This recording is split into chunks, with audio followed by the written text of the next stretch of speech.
Hi there friends, welcome back to Linen Bouquet. I'm Jasmine and I have a fun new Christmas idea to share with you today.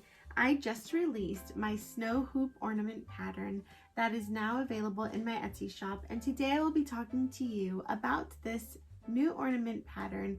It is an idea that I had in my mind for about a year now, and I actually wanted to release the pattern last year, but it was just too close to Christmas and I just didn't feel like it was going to give this project the time and the attention that it needed. So I've been holding on to this idea and I'm super excited to share it with you today. It is the Snow Hoop Ornament, which is a combination of a snow globe, you can see that snow moving around in there, and a hoop ornament, which is with our very favorite embroidery hoops that we all like to use as a cute decoration and crafting items. So really excited to share this with you. I hope that you all will enjoy this sewing pattern. Like I said, it is available in my Etsy shop, so if you don't have it yet, go pick it up now. I know you're really going to enjoy this, and it is a easy beginner sewing pattern that you can use and that you can even use for your children or grandchildren. It is one of those patterns that once you make it, you're going to see how easy it is to make, and you're going to want to make a lot more of them, especially to showcase those pretty Christmas prints that we all have, and I just can't stop making them myself. So today I'm going to share with you the materials that I recommend for your snow hoop ornaments. There are some items that you can pick up and use whatever you have available to you, and then there are other required items that you have to use a specific type to get this nice, sturdy, and very durable ornament to hang up in your home or your tree, or to gift, even to let little hands use, because we are going to make this as sturdy as possible. And so I'm going to be sharing all those materials with you. This ornament here is the original, and these are the directions that you will receive in the pattern. And then this is a little added ornament with extra embellishments like the bow and the trim around the edges. So I will be talking about how to get these really cute looks for your own ornament. I did create an Amazon storefront list, so you can find that link here in the description of this video. Now know that those are items that I was able to find on Amazon.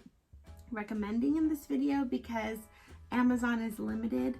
Even the Pelon storefront of Amazon was limited in what they offered, which was surprising, but I put the next best options for some of these required items, and then some were just added to give you ideas of what you can use whenever you're making your own snow hoop ornaments.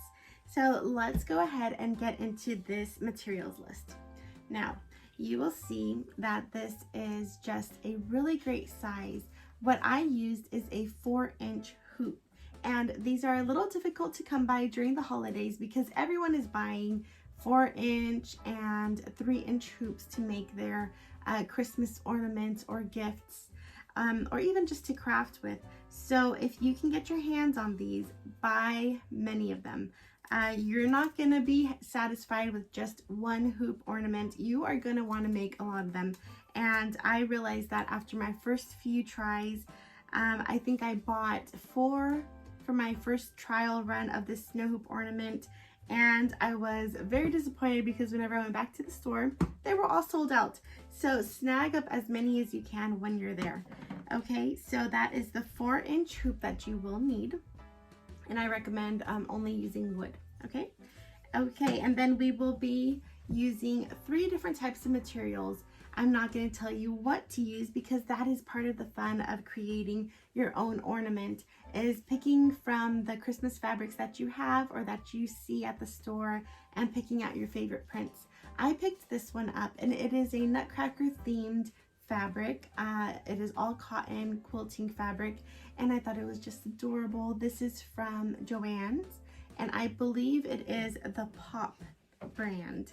So super cute. You're going to want one main fabric that has the design that you want to feature, in the center of your ornament. You're going to want two coordinating fabrics that have smaller prints or a more simple aesthetic, stripes, checkers, or other tiny, even plain fabric if that's what your style is.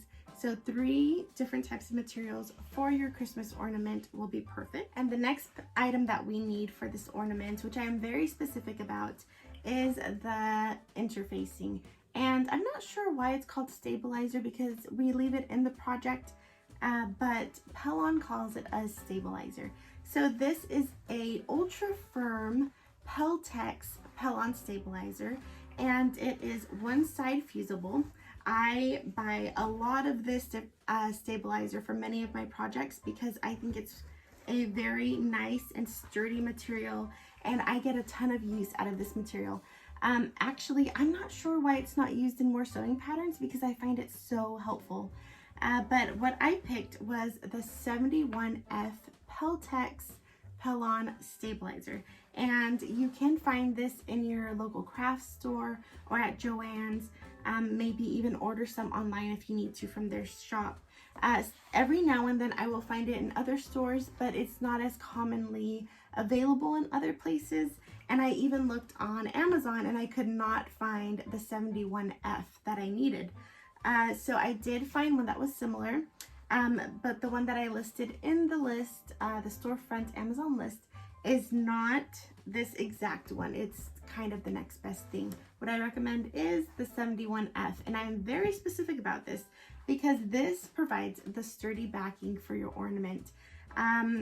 Now you can use a foam, you can use maybe a really thick cardstock, but I would not recommend those. I like that this is super firm, and whenever it's glued onto the hoop, it is very difficult to move.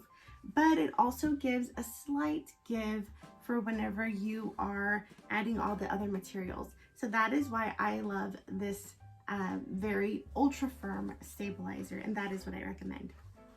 Okay, and then the next piece of material we need is obviously the front, which is the clear vinyl. Now there are many clear vinyls, and there are even sheets available online at different stores. I just went to my local craft store and picked up, I think I got a whole yard of this, and I bought it last year, and I've been using little pieces from it ever since. And I got so much because I know that I'm going to use it. But of course, for this project, you do not need a huge roll like this. You could even get away with a 1/4 of a yard just for a full set or multiple sets of these ornaments. With the clear vinyl, I do recommend getting a gauge that is about an 8 gauge all the way up to about 20 gauge maximum. I would stay on the lower end of that, but you want to make sure that this vinyl here is sturdy, that when little hands touch it or something presses against it, it's not going to be so soft that it tears, or that you get any strange warping with it, which will happen with a softer clear vinyl. But also you want it to be soft enough to sew through, and that it's easy to push whenever you're adding this top window layer onto your ornament. So that is why I recommend getting between an 8 gauge and a 20 gauge clear vinyl. Like I said, you don't need a lot, you don't need as much as I have, but get some of that for your project. You're definitely going to need it. Okay, and then the next piece that I would recommend is glue. I personally recommend the E6000, and I get these smaller tubes because they don't dry out as quickly, and I can use one tube for multiple ornaments, and I like to have them on hand and then keep the others for later projects. So the E6000 is what I recommend for gluing your pieces onto the hoop and keeping it in place. Then I recommend getting a fabric glue. Now I am just fine using the Elmer's school glue. It works just great for me. We use these 2 different glues in the pattern for different pieces. Okay, I very careful to make this pattern sturdy so that it's not falling apart once you gift it to someone, or so that it will be sturdy enough to hold up throughout the years once you're storing them and then bringing them out every Christmas season. So that is why I recommend these two different glues. Of course, use what you have. If you have an even better, more durable, extra strength glue than E6000, use that.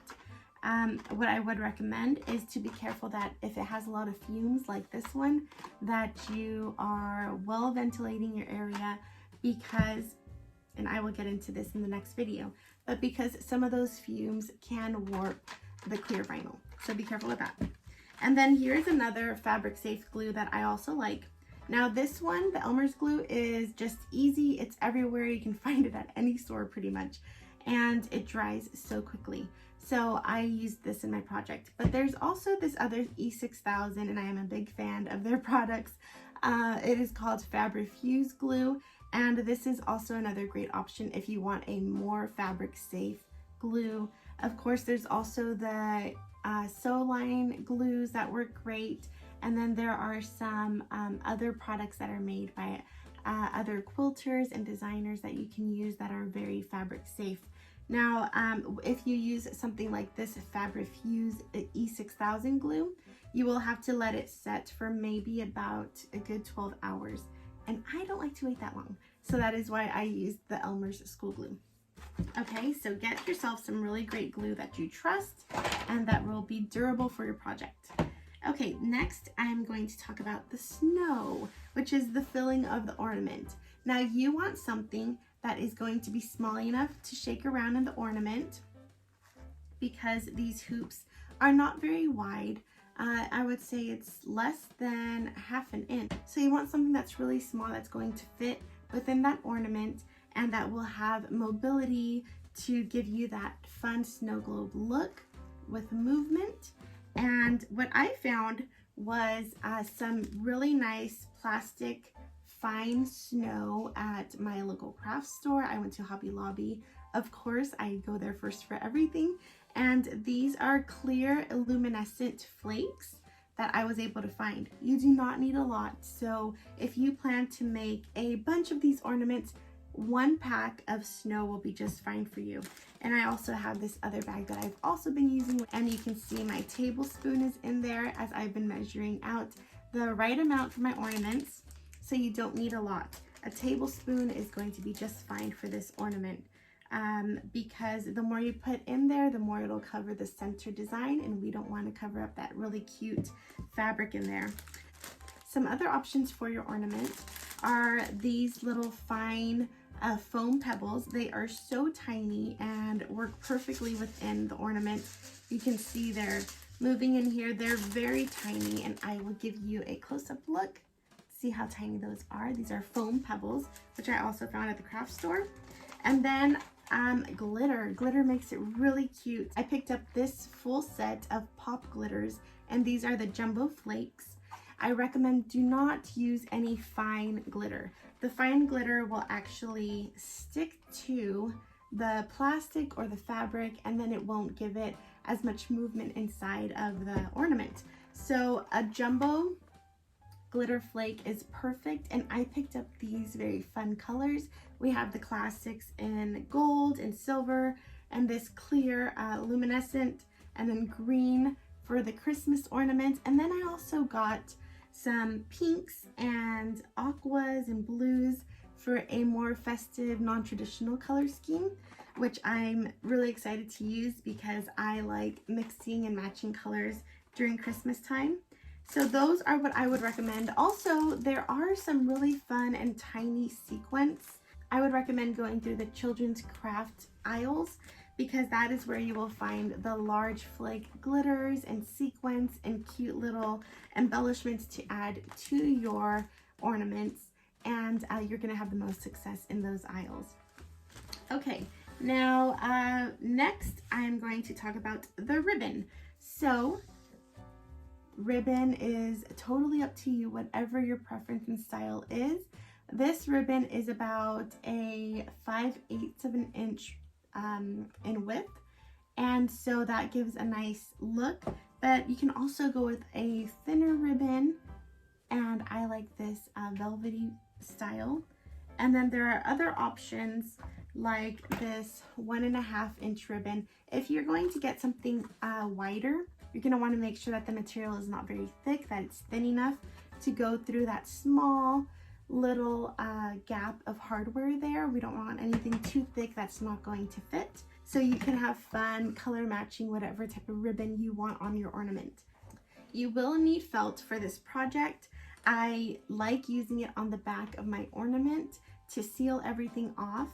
And I just picked up the cheapest little felt pieces that I could at the craft store. I think they were like maybe less than $1. So some felt sheets. It's going to get glued onto the back. I've already cut into this piece here. And so you will need those also. And a couple other items that you're going to need. So of course there's the needle, the thread, and then starch. There is a very small piece that is very specific to using starch. That is the inner piece of the window.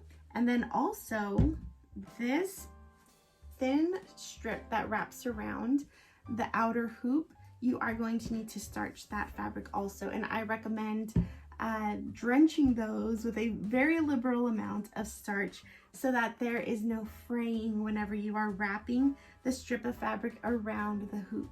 Okay, so I do recommend that. Get yourself some great starch. There are many different options available. I picked this one up because I was already at Hobby Lobby, and you guys know I already love it. So I picked that one up from there.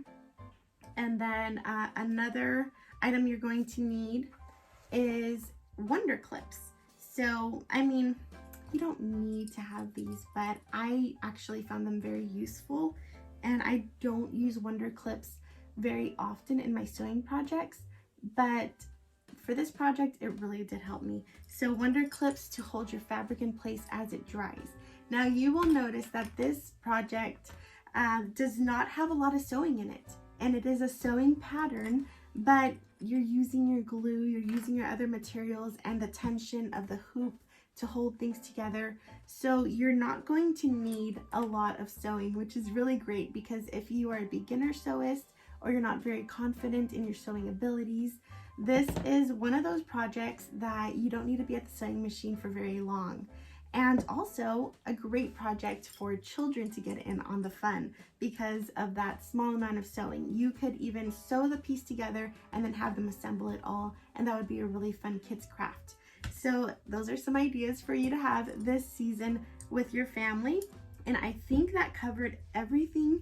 If you are wanting to add embellishments to your project, I have some really fun embellishment ideas. So along with the sequins and other different types of snow, you can also add trims like these cotton trims that I have now. I cannot recommend where to get these specific trims. I love picking up trims whenever I find them. If I'm at a garage sale, or if I'm at a discount store, or even if they're gifted to me, I will hold on to a really nice trim for a long time until I have the right and perfect project to use them for. So my very favorite ones to pick up are cotton trims because they are versatile and you can use them for many projects, even for projects that you plan to wash, and they won't lose their shape. Here are some of my very favorites, and I'll get a little up close for you. These are my very favorite cotton trims that I have. I love using pom-poms, especially for this project. They are going to make an appearance in my next set of ornaments. And then these really cute kind of furry tassel trims, which are very short. This is about it says a little bit more than 1/2 inch in length. So they are very short, cute trims. And then of course you can add stars and jewels inside of your ornament, some cute bells to put on top of the ornament. Now I think I'm going to use this in a really cute set of Santa ornaments, and maybe add a little bell at the very top for my daughters because they just think Santa and his sleigh are so fun. So having bells and adding those to your ornaments, cute stars, charms, tassels, pom-poms, all of that is just going to add a really cute and unique look to your ornament. It's going to look original and one of a kind, which I love doing to my projects. And you can see that just with these two ornaments here, this is the original design and this is the embellished, and it adds a whole new look. It makes it feel extra special, and I bet you're going to be really proud to hang these up in your home and on your Christmas tree. So if you don't yet have the pattern, go pick it up in my Etsy shop. It is a PDF download, so you can print it out as many times as you need. Of course, don't be sharing it with other people. Direct them over to my shop, which is on Etsy. It is Linen Bouquet. And again, this is called the Snow Hoop Ornament. So very easy to remember as it melds both of those great designs, the snow globe and the embroidery hoop, into one. And I had so much fun creating this. I'm very proud of it, and I feel more confident sharing this pattern because I think a lot of people are just gonna love it. So get all your materials, and don't just get enough for one set of ornaments. You're gonna wanna make a lot of these. And I will see you in the next video where we work on assembling our ornament and my best tips and tricks on how to get your really nice and neat looking ornaments. Alright, so I will see you in the next video. Make sure to like and subscribe to this video and to my channel, because I have a lot of fun things planned for us for the rest of this year and going into the next year, 2023. We're already there. So make sure to like and subscribe, and I appreciate all of you. If you have a friend that you think would love to make one of these for them or for a family member or children, send this video on over to them so that they can get prepared for their ornaments also. All right, so I will see you in the next video. Bye.